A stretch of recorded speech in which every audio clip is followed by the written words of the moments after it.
What's going on, fellow alchemists? Welcome to Astrology. I hope you're all doing alright, given the current predicaments the world is currently going through.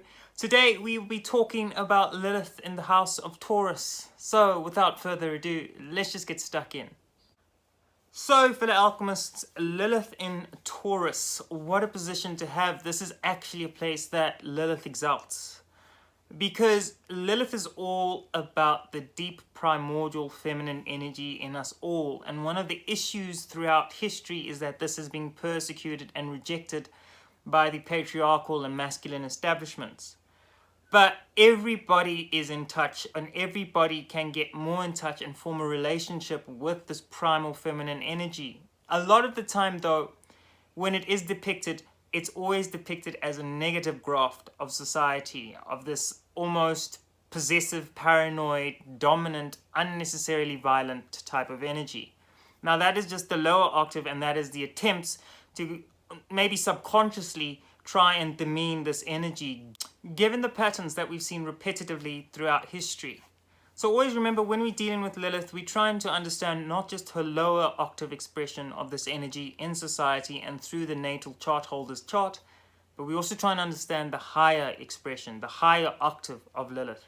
And with Lilith, what we find is some power and essence that can allow us to progress and leave the karmatic cycle behind. The karmatic cycle of incarnation, and finally learn the lessons that we need to learn. Yes, you have your sun, and you have all those purposes of the sun, where the sun is about your soul mission. But Lilith is one of the points in tropical astrology where you can find a place in your chart to exalt and leave the realm behind, leave this physical plane behind. So when Lilith comes into Taurus, which is all about fixed earth, it's about fixed earth energy, it's part of the fixed cross of matter. Lilith is the essence that allows us, the alchemist, the person who's performing the transmutation of the soul, to mount the fixed cross and to finally dominate their lower urges, the animalistic urges. Remember, in alchemical process, or the alchemical understanding of 666, which has been demeaned and has been turned into the satanic concept and negative concept, is predominantly 6 electrons, 6 protons, and 6 neutrons, which is the mark of carbon. Carbon is the fundamental building block of all life. So when you mount the fixed cross with Lilith here in particular, Lilith provides the additional energy to mount and dominate in her higher octave, dominate the lower nature, to dominate the lower animalistic beast, the mark of the beast, and proceed onwards to a higher level, to the higher echelons of the ascending arc.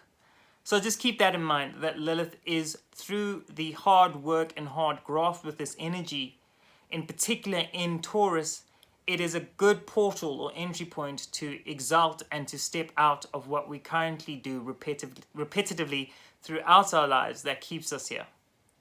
Now, when we're in a Taurus, remember, Taurus is ruled over by Venus. And in particular, when we talk about the Venetian Taurus, we're talking about the Venus that you tend to see on many iconographies or pictograms of Venus. The iconography is the generalized idea that Venus is always naked and covering her groin and maybe displaying a bit of a breast, or wearing a tunic and displaying a bit of a breast, and she's got flowers in her hair, and she's enjoying the delights of this house, the delights of Taurus. So Taurus is always projected as this very delightful, very sensual part of the chart. And whilst it is, we cannot forget that Taurus is part of the fixed cross of matter. And when we use polarities, Taurus is pulling from the 8th house, because Taurus rules over the 2nd house. So Taurus is pulling from Scorpio. And in Scorpio, we have Antares, and in Taurus, we have Aldebaran. So just keep in mind that whilst Taurus is very nice and is very sensual and is very pleasurable to be in, it's also got a very deep occultic transmutation process at work. Because Aldebaran and Antares keep one another in check, they balance out the equation of the fixed cross. it's very important to understand that here in Taurus, you can abandon the fixed cross by mounting it and dominating those lower forms, especially with Lilith here, with Lilith providing that energy of emancipation, that energy of revolution, of the ability to take that feminine, deep, primordial ooze and embrace it as part of who you are and to live your truth. So in a higher octave, Lilith will help you to mount the fixed cross and leave. But in her lower octave, we have the Hedonist. This is where Lilith takes that primal energy that we see, that feminine, deep primal energy, and embraces the sensuality, the fertility of the sign a bit too much. You know, these people can, because Taurus is pulling from Scorpio. When Lilith is in Scorpio, we have the sadist. This also plays a role in Taurus itself. So people can get very, very dark here. It can get very, very dark with Lilith in Taurus, because you enjoy things too much. You could take pleasure from seeing people or seeing animals or seeing things in pain. The whole issue of Taurus is that perhaps too much sensuality could be overstimulating to the senses and cause you to live out your baser instincts rather than the higher instincts that we are supposed to integrate into our lives and to become a part of. So a lot of people who have very prominent placements for their Lilith and sitting in Taurus exhibit this type of energy.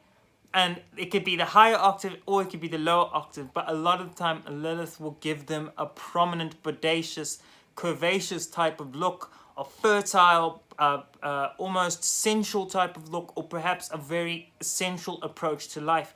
But that all depends on which house Lilith is sitting in.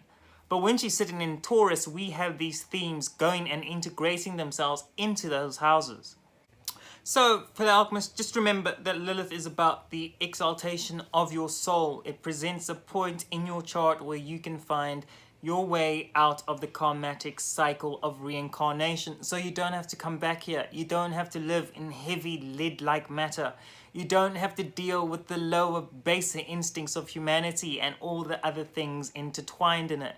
But at the same time, she can imprison you here. If you do not work productively and efficiently with this energy and work into its higher octave and transmutate yourself through the higher octave into the ability to leave and go up the ascending arc. But at the end of the day, Lilith in Taurus is a very prominent, very exalted position for Lilith to be in, and quite sumptuously wonderful. I hope you enjoyed this video. If you did, please don't forget to subscribe, drop a like, and drop a comment down below. Tell us how you feel about having this position, having Lilith in your chart. Until next time, take good care of yourself.